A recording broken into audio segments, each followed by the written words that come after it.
Thomas J. Watson Jr. said, "A man flattened by an opponent can get up again. A man flattened by conformity stays down for good."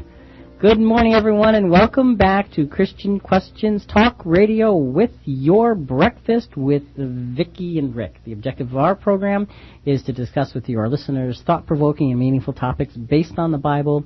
It's a call-in format. We are caller-friendly, and we look forward to hearing your point of view. And, Vic, you're sitting in for Jonathan this morning? Yes, I am. He's away for the weekend. And what's the question? The question is, who would Jesus vote for? And we are talking about all the kind of issues dealing with the election coming up and what the Christian's responsibility is. And our theme text is Proverbs 14:12. There is a way that seems right to a man, but in the end it leads to death.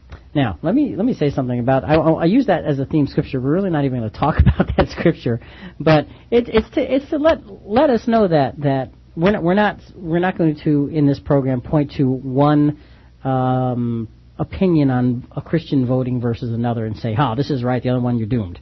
That's not the object here. The object is to lay it out on the table and to really provoke you as a listener to follow your conscience, whatever that might be, your most spiritually guided conscience. And to study it out for yourself, not just do what your neighbor does. Right. There you go. Just don't fall into that conformity trap. And while Christians are supposed to conform, you're conforming to righteousness, and that is conforming to something that is very non-conformist in this world. So we're talking about voting, and we looked at in the first hour of it, we spent a lot of time just exploring different perspectives. The first perspective we reviewed was a non-Christian's view of Christians, the process that a Christian goes through in voting and saying, who cares what they do, who cares what Jesus would do, Jesus doesn't mean anything anyway. Right. Then we looked at a Christian view that speaks of the solemn responsibility for political involvement, saying that it is your solemn responsibility to be involved. It's a way of witnessing your Christianity, so to speak. And if you did not get involved, then there could be some spiritual repercussions from the Lord. Serious repercussions. Right. And then you had the third view that says it was a Christian view that speaks of a hands-off policy towards politics. It says essentially, and Vic, this is I think the view that you hold, you and Fred actually, that a Christian citizenship is not in this world, and we should be far more concerned with things of a spiritual nature rather than deciding the next leadership of our country. Correct. Okay, so we have those three, and I'm withholding my view at this point, trying to just weigh everything in as we take it. It'll come out as we go through the program. So again, folks, if you have a thought, give us a call at 443-9782, 443-WSUB. This hour, Vic, we're going to get into the scriptures. Right, into the second question. Which is? Does the Bible tell us what Jesus would do and what we should do? Does God say, Vicky? Oh, wouldn't that be great if he did? So, first of all, let's look at Jesus' perspective on involvement with things of the world. We have a number of scriptures here. Matthew 4:8-10 says, "Again the devil took him to a very high mountain and showed him all the kingdoms of the world in their splendor. And he said to them, 'All these I will give you if you will fall down and worship me.' Jesus said to him, 'Away with you, Satan, for it is written, worship the Lord your God and serve only him.'" Okay, now read also the Mark scripture following. Mark 12:30-31. "You shall love the Lord your God with all your heart and with all your soul and with all your mind and with all your strength. The second is this, you shall love your neighbor as yourself. There is no other commandment greater than these." Okay, now, in those two scriptures, Vic, it seems pretty obvious that Jesus has a very single-minded focus on life. I mean, yes, it does. If you were to look at those scriptures and say, okay, what's the most important thing to Jesus, what would your answer be? Following God's will. Period. And everything else is in the context of following God's will. Right. So Jesus votes for God. That's really what those scriptures are saying. Now, if he were on the docket, I'd vote. Okay.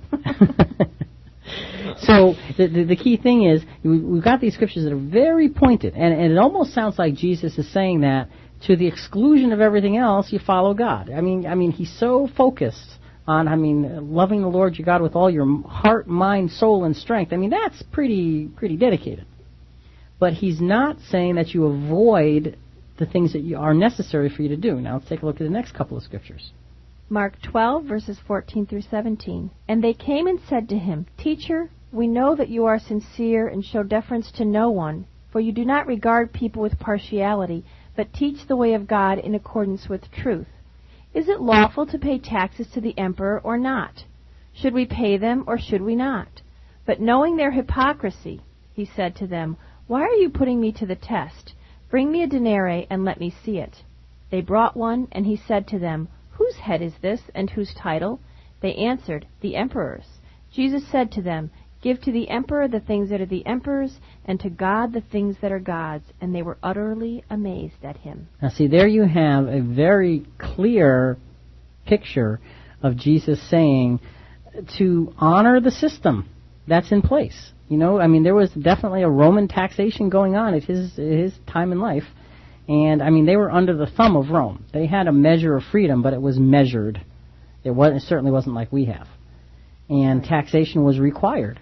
And so the Pharisees are coming to him and saying, "Oh, you're a great guy. I mean, you don't treat anybody with partial." I mean, they're really sucking up because they're not believing in him. Right. Okay, and Jesus knew that. And he basically puts them in their place by making a very clear statement. Give to the emperor the things that are emperors, and give to God the things that are God's. So that, I think, gives us a perspective that shows us what Jesus really meant by his dedication to God. He didn't mean that you are dedicated to God without taking care of the responsibilities in front of you. Right.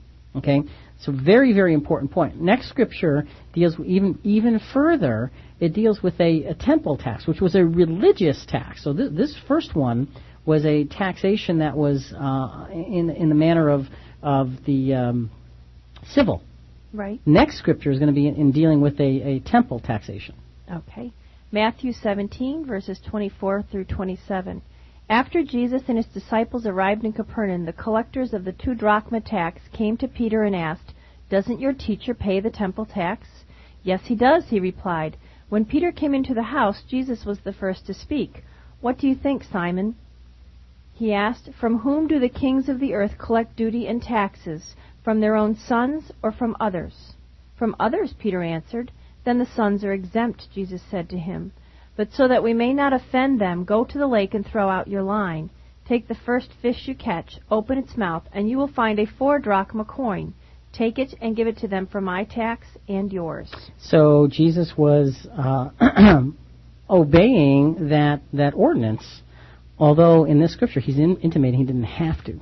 Yes. Which is pretty interesting. But Dick, I understand we have a call, so why don't we take that at this point? Welcome to Christian Questions, and to whom are we speaking? I'm afraid I'm back. Oh, he's back.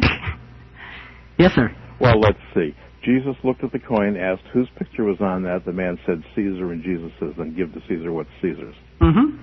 Well, and you construe that to mean Jesus says, respect the system you have. Mm-hmm.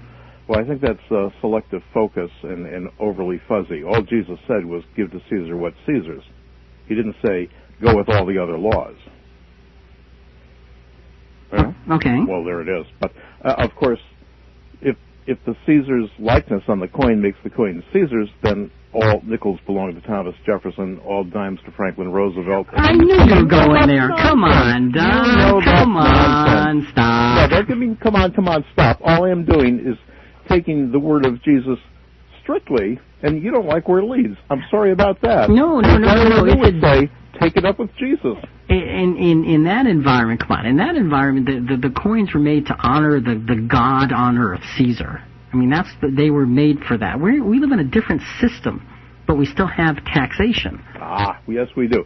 And coins actually belong to the people who earned them or who inherited them, right? Coins are privately owned. They don't belong to the national government. Am I right? Yeah, actually you are. I mean, if you've earned the coin, it does belong to you. You're right. Okay. So then the government has no right to tax it.